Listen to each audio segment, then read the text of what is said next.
नमस्कार।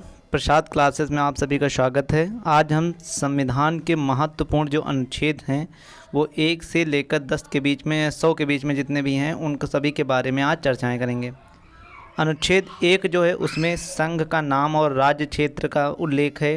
अनुच्छेद 2 में नए राज्यों का प्रवेश तथा स्थापना के बारे में उल्लेख है। अनुच्छेद 3 में किसी राज्य का निर्माण तथा सीमाओं के नामों में परिवर्तन के बारे में उल्लेख है। अनुच्छेद 4 में पहली अनुसूचित व चौथी अनुसूची के संशोधन 2 और 3 के अधीन बनाई गई विधियां उल्लेखित हैं। अनुच्छेद 5 में संविधान के प्रारंभ पर नागरिकता का उल्लेख है, इसीलिए अनुच्छेद 5 जो है नागरिकता का उल्लेख करती है। और अनुच्छेद क्षेत्र 6 जो है भारत में आने वाले व्यक्तियों की नागरिकता निर्भर करती है। अनुच्छेद 7 पाकिस्तान जाने वालों की नागरिकता का उल्लेख है। अनुच्छेद 8 बाहर से बाहर जाने वाले व्यक्तियों की नागरिकता का उल्लेख है। अनुच्छेद 9 में विदेशी राज्य की नागरिकता लेने पर नागरिकता का न होने का उल्लेख है। अनुच्छेद 10 जो है नागरिकता के अधिकारों का बना रहना का उल्लेख है। अनुच्छेद 11 जो है संसद द्वारा नागरिकता के लिए कानून का विनिमय का उल्लेख है। अनुच्छेद 12 जो है उसमें राज्य की परिभाषा का उल्लेख है। और जो अनुच्छेद 13 है उसमें मूल अधिकारों को असंगत या अल्पीकरण करने की विधियों का उल्लेख है। अनुच्छेद जो 14 है उसमें सभी विधि के समक्ष समानता का उल्लेख है। अनुच्छेद 15 जो है किसी धर्म जात लिंग पर भेदभाव का जो होता है उस पर रोक करने के लिए नियम का उल्लेख है। अनुच्छेद 16 जो है लोक नियोजन में सभी को अवसर की समानता का उल्लेख है। अनुच्छेद 17 जो है वो अस्पृश्यता का अंत का उल्लेख है। अनुच्छेद 18 जो है उपाधियों का अंत का उल्लेख है। अनुच्छेद जो 19 है उसमें वाक मतलब बोलने की स्वतंत्रता का उल्लेख है। और अनुच्छेद 20 में अपराधों के दोष शुद्ध के संबंध में संरक्षण का उल्लेख है। अनुच्छेद 21 में किसी को अपने प्राण को त्याग करना मतलब दैहिक स्वतंत्रता का उल्लेख है। और अनुच्छेद 21 का में ही 6 से 14 वर्ष के बच्चों के शिक्षा का अधिकार 42वें संविधान संशोधन के द्वारा जोड़ा गया। अनुच्छेद 22 जो है कुछ दशाओं में गिरफ्तारी का संरक्षण का अधिकार है, जैसे महिलाओं को रात्रि से में गिरफ्तार नहीं किया जा सकता है और महिलाओं को पुलिस द्वारा ही गिरफ्तार किया जाएगा। अनुच्छेद 23 मानव के व्यापार और बाल आश्रम निषेध के बारे में उल्लेख है। अनुच्छेद 24 जो है कारखानों में बालक का नियोजन का प्रतिशत कितने प्रतिशत हो सकते हैं उसका उल्लेख है। अनुच्छेद 25 में धर्म का आचरण और प्रचार की स्वतंत्रता का उल्लेख है। और अनुच्छेद जो 26 है उसमें सभी धार्मिक कार्यों के प्रबंधन की स्वतंत्रता का उल्लेख है। अनुच्छेद 29 जो है अल्पसंख्यकों के वर्गों के हितों का संरक्षण प्रदान करता है। और अनुच्छेद जो 30 है वो शिक्षा संस्थान में जो स्थापित हैं उसे प्रशासन करने का अल्पसंख्यक वर्गों के अधिकार का उल्लेख है। अनुच्छेद 32 में अधिकारों को परिवर्तित कराने के लिए उपचार का उल्लेख है। और अनुच्छेद जो 36 हैं उसमें इन सभी की परिभाषाएं दी गई हैं। अनुच्छेद 40 में ग्राम पंचायतों का गठन है। अनुच्छेद 48 में कृषि और पशुपालन संगठन का उल्लेख है। अनुच्छेद 48 का में पर्यावरण वन तथा वन्य जीवों की रक्षा के बारे में उल्लेख है जो कि संविधान संशोधन के द्वारा जोड़ी गई है। अनुच्छेद 49 में राष्ट्रीय जो स्मारक स्थल हैं जितने भी मुख्य सार्वजनिक स्थल हैं उनका संरक्षण प्रदान करता है। अनुच्छेद जो 50 है उस कार्यपालिका से न्यायपालिका को अलग करता है, उसका उल्लेख है। अनुच्छेद जो 51 है उसमें अंतर्राष्ट्रीय शांति और सुरक्षा का उल्लेख है। और 51 का जो है मूल कर्तव्य बाद में संविधान संशोधन में जोड़े गए मूल कर्तव्य का उल्लेख है। अनुच्छेद 52 में भारत में एक राष्ट्रपति होगा, इसका उल्लेख है। 53 में संघ की कार्यपालिका शक्ति का उल्लेख है। और 54 में राष्ट्रपति का निर्वाचन का उल्लेख है। और 55 में राष्ट्रपति के निर्वाचन की किस विधि का प्रयोग किया जाएगा उस रीति का वर्णन है।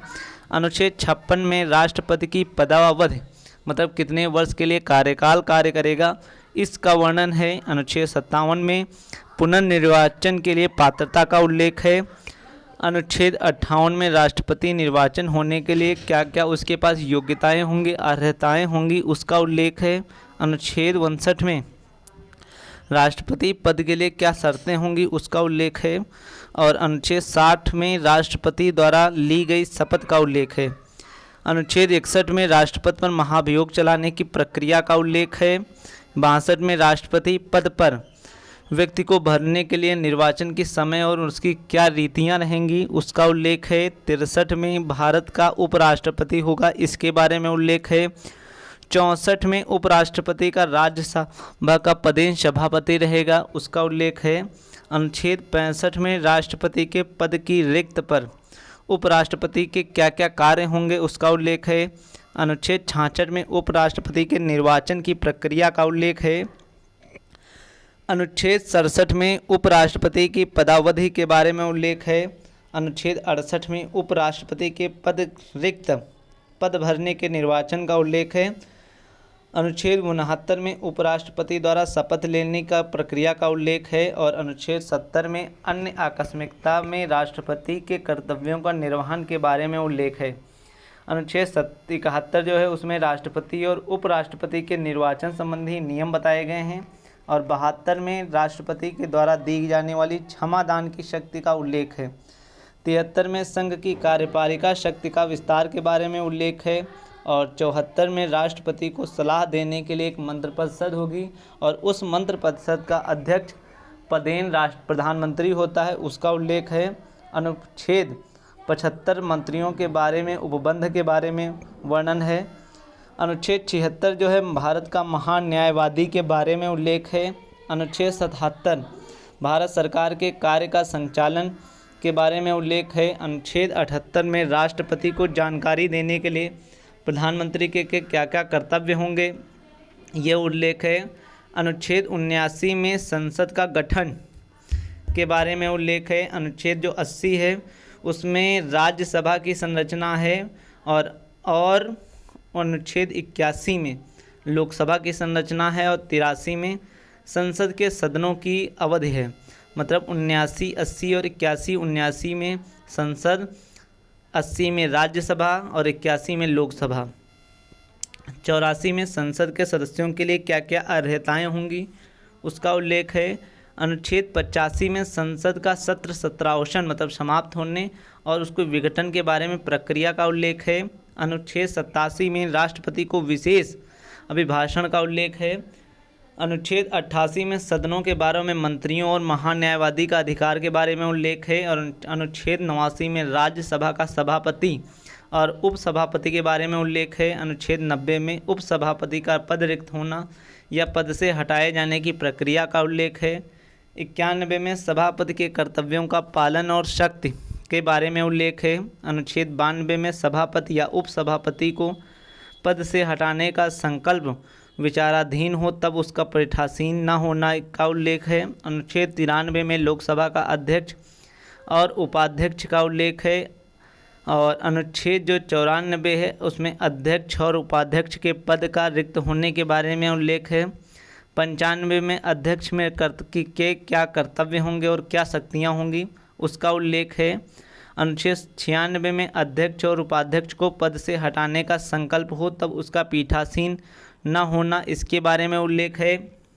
अनुच्छेद 97 में सभापति, उपसभापति तथा अध्यक्ष उपाध्यक्ष के वेतन और भत्ते के बारे में प्रक्रिया का उल्लेख है। अनुच्छेद जो 98 हैं उसमें संसद का सचिवालय के बारे में उल्लेख है। और अनुच्छेद 99 में सदन सदस्य द्वारा शपथ या प्रतिज्ञान का वर्णन किया गया है।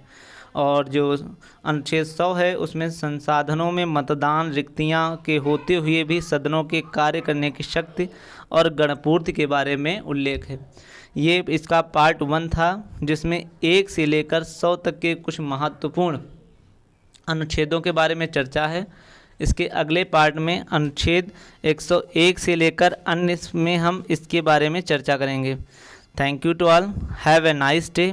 आप लोग इसी प्रकार से जुड़कर हमारा सहयोग देते रहेंगे और हम भी आपके समक्ष नए नए वीडियो आपकी तरफ ज्ञान की लाते रहेंगे और हर विषय के जो महत्वपूर्ण परीक्षाओं से संबंधित होते हैं उन सभी को हम लाते रहेंगे, और जिससे आपकी भी तैयारी एक अच्छे स्तर पर हो सके।